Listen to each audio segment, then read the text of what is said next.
Hey everyone, it's Viking here for the last of episode 1 to 6 of the films Return of the Jedi.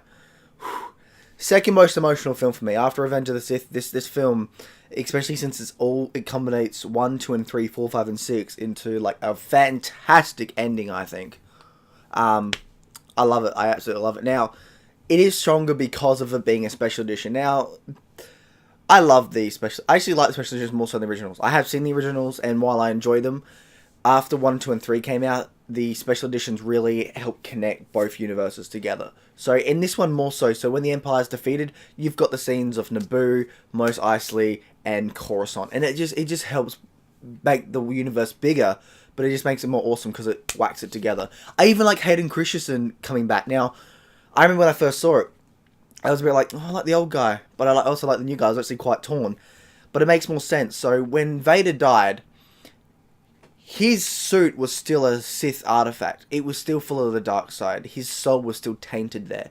So going back to his old self being before he turned into Vader as young Anakin makes a lot of sense, at least for me in that perspective. Again, though, Star Wars fans and logic, like I tell you, fandoms in general, big fandoms will complain about everything. I'm really surprised. Like in here, as Vader's about to get attacked, not attacked, but as Vader's about to save Luke, he does like a no, and then a no. I like that. I actually like that no. It doesn't sound weird or dumb. It's just, it actually makes it more real. Like, he's like, I can't let this happen, you know? I like that. Yet, there's so many people that piss around on it, like, oh, it's stupid, and fandom in general is fucking stupid because unless it's what they want, it's shit, you know? Oh, Lucas is destroying my childhood. He didn't ruin your fucking childhood. Being a stupid cunt ruined your childhood. He made your childhood. You can't ruin your childhood. He tries different things. You know, Lucas made my childhood with the prequels. I respect him for that. And the original trilogy as well. If you think, say, the prequels destroyed your childhood, you're a fucking idiot. Like, fandoms in general make as much sense as they should. They're stupid in a way because there's always those ones out there that are so fucked in the head and crazy that they just go crazy over the fact that, oh, there was a change here, I don't like the change. Why? Like, what's your reasoning? I just don't like it. Like, that's logical, I guess. But anyway, back to the film. Fantastic film. Story-wise, I liked it. Obviously, it's fairly simple. They go save Han, which was awesome. You know, you got Jabba the Hutt there, and you got Boba dying really stupidly. I have to, even now, it's still stupid. And the Starlight Pit was really cool. You've got the giant freaking space monster thing, which is really, not space monster, but the Rancor. My God, was that awesome. And at the end, like, you make you feel sorry for it. That was brilliant. I mean, make you feel sorry for it. And he's like, oh. That was, actually, I never thought I'd feel sorry for a giant man-eating beast. But, man, Star Wars did it.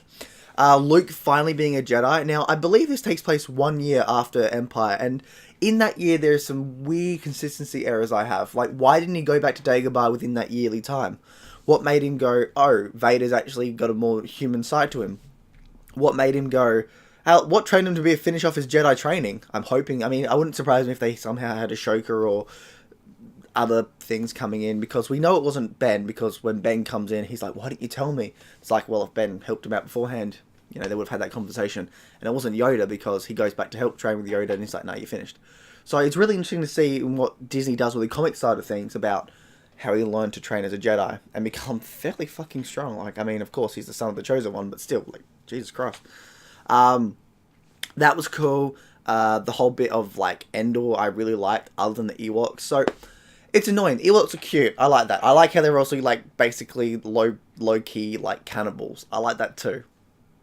But what's weird is at the end, when the big battle's going on, you're telling me that stormtroopers are getting knocked out by rocks and flying rocks and stuff like that.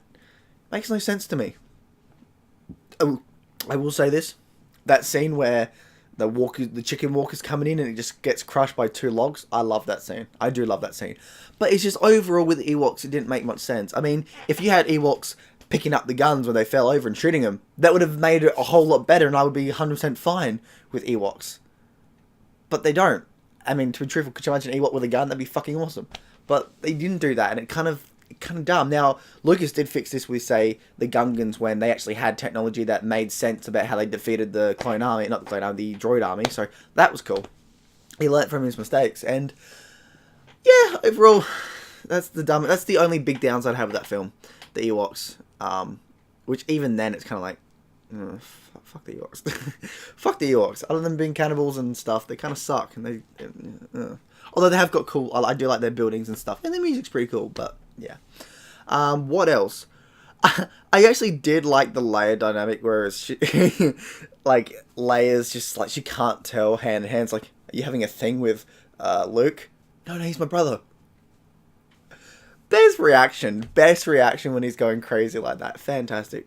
But overall, the fighting is great. I really love the end scene. For me, the end fight is up there with Anakin and Obi-Wan in Episode 3. It's just so powerful.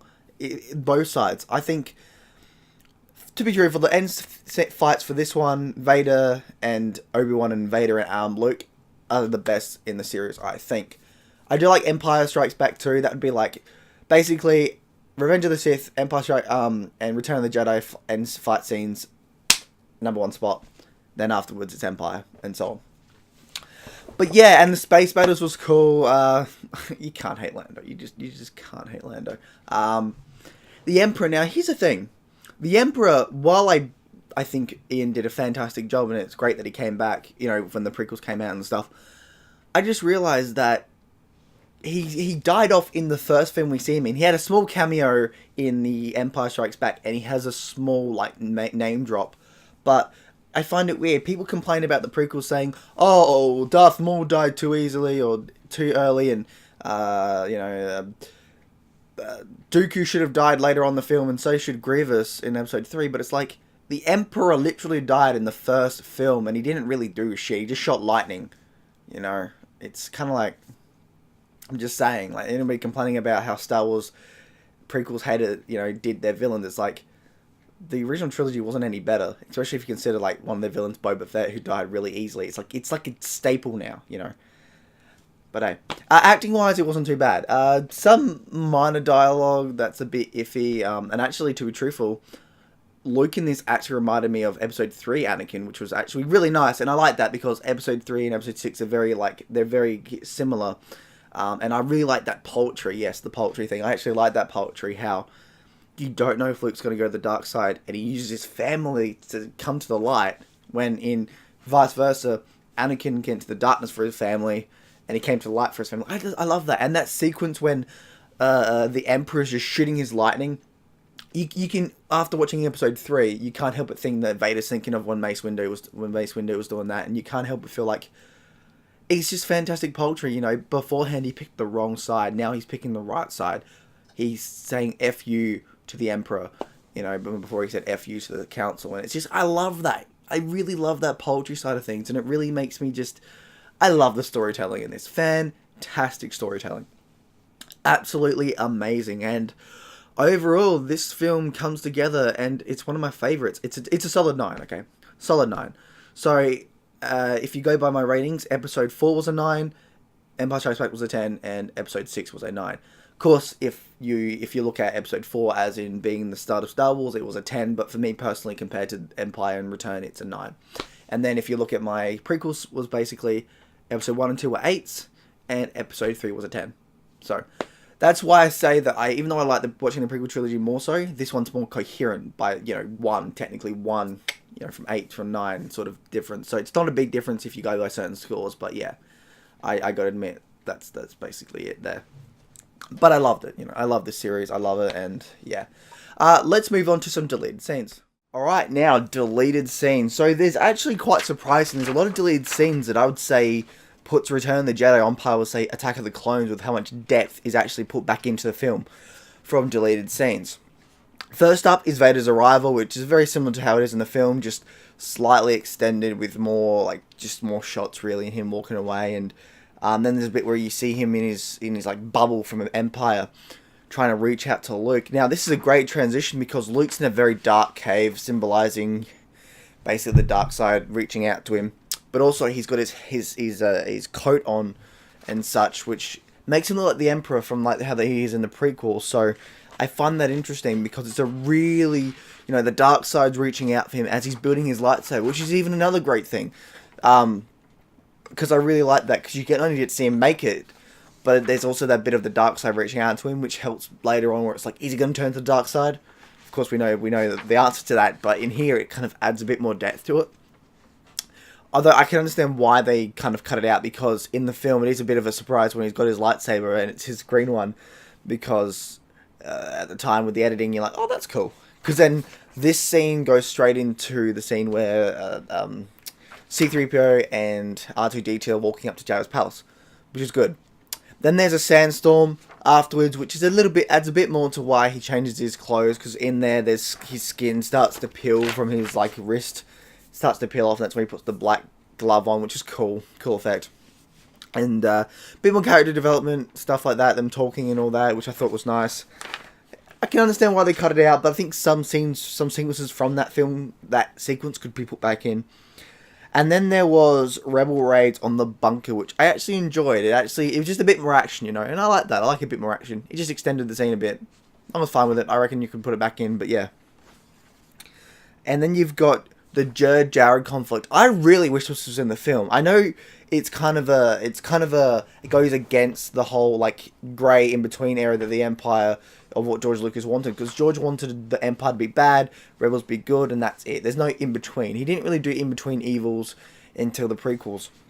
But here, Jared's got a really good conflict where it's like, during the space battle, should we fire? And he doesn't want to do that, and then it adds so much depth to the Empire that there are people out there that actually don't really want to follow to his instructions, and it's like, it's really interesting. It's really, really good, and it makes you feel really bad for the Empire, that there are actually people there that don't want this. They don't want to destroy planets or destroy fleets and all that stuff. It's actually really good stuff, and even makes the space battle that much more intense. Yeah, I kind of wish that wasn't cut out the film, but overall, I think most of these could actually have been put back in and actually kind of work. But yeah, yeah, it's still good stuff though. Still good stuff. So there's that too. See, some deleted scenes were pretty damn good, and I kind of wanted them back in the special edition. I don't really know how many different scenes were added into the special edition. It has been a while since I saw the original cuts, if they're even still out there. They would be. I guess just hard to get. So yeah, that's Return of the Jedi, a fantastic film with that literally brings it all together before they even made the prequels, and then of course they made the prequels and they made the special editions, which makes it even better. Now, if you're someone out there that doesn't like the special editions for whatever reason, maybe you're just a fucked in the head OG purist, or you just a fucking git, you know. Now, I don't mean to attack people there, but just every time you talk about Star Wars and you get onto the OG purists or people that just hate you because you like the prequels and stuff like that, I can't help but just get angry, you know. I'm more for respecting opinions, but as soon as somebody says I'm a fucking idiot, then all bets are off, man. All bets are off. I ain't giving you respect if you're giving me respect, and yeah. Also, fans, like I said before, fans complain about the smallest, most minute details. And actually on fandom, I'm going to have to go on a bit of rant here, because guess what's next? Episode 7. Now, I'm going to go into a bigger rant in my big thing, but let's look at this film for a sec. Return of the Jedi. What is the name implying? Return of the Jedi. We get the Return of the Jedi with Luke, right? And even in the film, Yoda's like, pass on what you've learned. Awesome. Now, in the old extended universe, Luke goes and does that. He creates a Jedi temple, Sith return, but it's a different viewpoint. There's no rule of twos, and there's kind of more of a balance, and they're trying different things, you know, which I liked, actually. And then you had things like Yugon Von, awesome. But in the end, we did get that Return of the Jedi sort of like, hey, we have Jedi. And then you look at Episode 7 by Disney. Oh, the Jedi were here, and then they're all slaughtered as Padawans. Oh. Wait. Why? Because we don't know how to tell a fucking story. Episode 7, man. Fucking Episode 7. Now, I don't fully hate this film. I actually enjoy certain parts of it, and there is some good stuff in this film. But overall, it's the worst Star Wars film, and honestly, the one film that I saw it first up. Now, here's the thing. When I first saw this film, I loved it. Because nostalgia hit me, and I was like, hey, this is awesome nostalgia. Look, there's Luke, there's Han, there's Leia. And then a second viewing. What? Why is Luke only at the end? Why did Leia and Han break up? Why did Han go back to smuggling? This literally, episode 7 literally wipes away every good fucking thing in Return of the Jedi. The concept of more Jedi coming back, the happiness that you have with Han, Leia, Luke actually finding peace, you know, stuff like the Emperor falling, the Empire and the Emperor falling. All of that is gone. All of it. Now we have some remnant of the Empire, the First Order. Now, I would be fine with the First Order. I would be fine with that concept. Except here, they're stronger than the Empire. I mean, it makes more sense that, yes, something like that would happen, that there'd be, you know, parts of this, of the Empire that want to come back and, you know, keep fighting for the Empire rights. That makes total sense and is very realistic. But to be stronger than the Empire is like, why? Plus, why is there another resistance? Why do we have a resistance? You would think that when the Empire was destroyed and dissipated, you'd think that the entire galaxy would be like, we don't want this to happen again. You'd think they'd rise up and make something better than a resistance. Is the resistance even part of the Republic? I don't know, they never said. Or at least I don't think they said, from what I can remember. So, that's two strikes, that makes no fucking sense. And then you've got, for some reason, we'll make Han and Leia not together because of their son, which I liked. Alright, now, I love the old extended universe. I love Jaina Solo, I love Jason, I loved Anakin Solo, I think it was. I liked how the children of Luke and Leia, not Luke and Leia, Luke and Han, Leia and Mara Jade, I loved that, you know, and it made more sense in the terms of a family having to fight the family when certain members would turn to the dark side. Fantastic premise that makes more sense and would be awesome. What do we get here?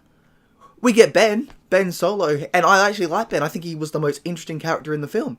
He's awesome. I've got nothing wrong with him. I think he's somebody that's going to be really interesting, but then that's it. So you're telling me that Luke never got married, well, at least from what we know so far, but let's just look at it in terms of this film. I'm sure Last Jedi will fix a lot of this up, I hope, but let's look at this as a singular film here.